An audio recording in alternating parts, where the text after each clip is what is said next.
guys, it's Candace from Everyday Better, and on this episode of Move, Recover, Thrive, we are talking about weight loss medication. I'm sure everyone has heard about it and knows some people that are on it.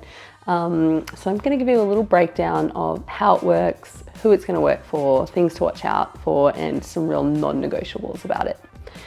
So there's two main types of weight loss medication. In the first group is what people would know as the GLP-1s, which is like ozempic and Wegovy. And the way they work is GLP-1 is a little hormone that is released in the gut, and it tells your body that you're full after you've had a big meal. So it slows like the stomach emptying and lets your brain know that you've had enough. Normally in your body that lasts about 2 minutes. So that's why you can have a big meal and then a little while later you'll feel fine, like you can eat some more. What GLP-1 receptor agonist medications do is they have a little bit of a synthetic shield. So instead of lasting 2 to 3 minutes, they actually last about a week. So they make people feel like they're satiated for a much longer time, and it kind of stops the food noise of like, what can I eat next? What's coming up next? The other one is Mounjaro. And that is a GLP-1 plus a GIP. And this has been shown to have the best results in clinical trials, up to 20 to 22% weight loss reduction. And the reason for that is it does everything that the GLP-1 does, plus it uses the receptor GIP, which is in your brain, and it reduces nausea. It increases that sensation of fullness, but it also targets actual fat cells to make them a little bit more metabolically flexible, so the body can use them a lot better. So they're the two types.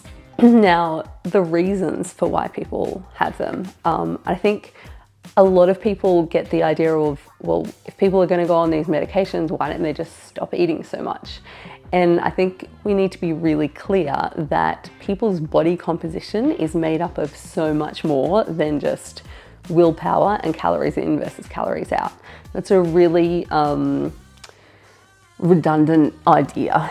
And we know now that people's actual set points of what their body composition is and where the body stores fat can be made up of somewhere between 40 to 70% influence from genetics of where people store fat and what their baseline set point is.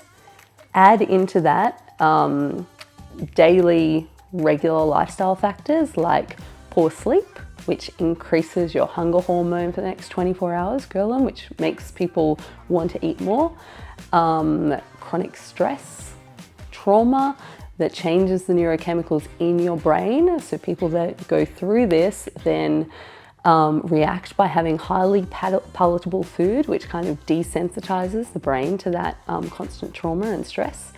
And just also economically, it is much easier and cheaper to eat highly palatable, high calorie food than it is to have the time to make fresh food that's more fiber and protein bound.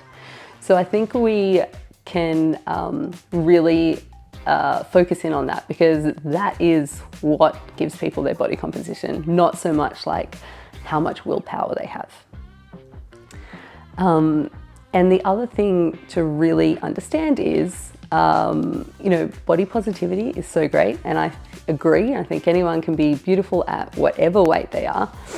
But from my background of being a health practitioner and a PT, when we think about fat, we're not actually thinking of how people look.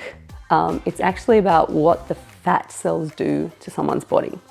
So if you're overweight or obese and the fat cells store in your visceral area and the truncation, that means that the fat has gone in around the organs. The reason this is so important is because fat cells are not just, inert storage blankets. They're actually highly active endocrine organs. So that means that they release hormones. They trigger inflammation. So if you have this in excess in your body and it goes around your organs and then it's leaking cytokines into your bloodstream, it actually damages the lining of your veins and arteries. And it's that damage and plaque buildup that goes on to cause heart disease, stroke, and insulin resistance for diabetes. So being obese is not just a symptom, it's actually a metabolic disease that causes your organs to fail. So I think we have to be really considerate when we think about people that are taking weight loss medications, or if you're considering it. Don't be turned off by the stigma of, you don't have enough willpower and you can just kind of get through this. People have been shown to be able to quite comfortably change their lifestyle and lose somewhere between 5 and 10% of their body weight.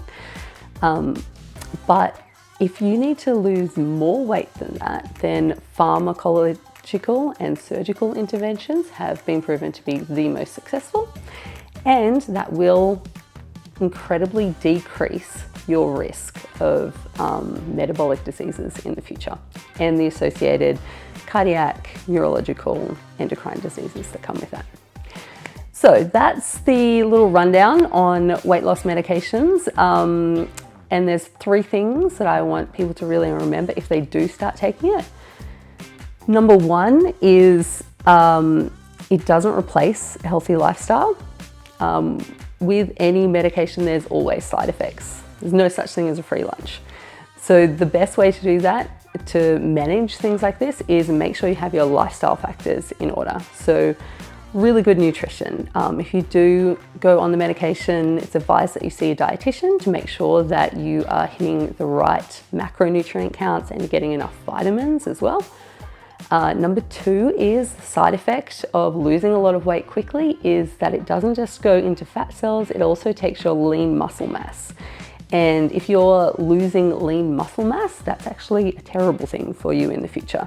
So if you want to have weight loss medications, it's really important that you increase your muscle mass. So you focus on high protein, high fiber diet, and you start or continue on a really strict strength routine.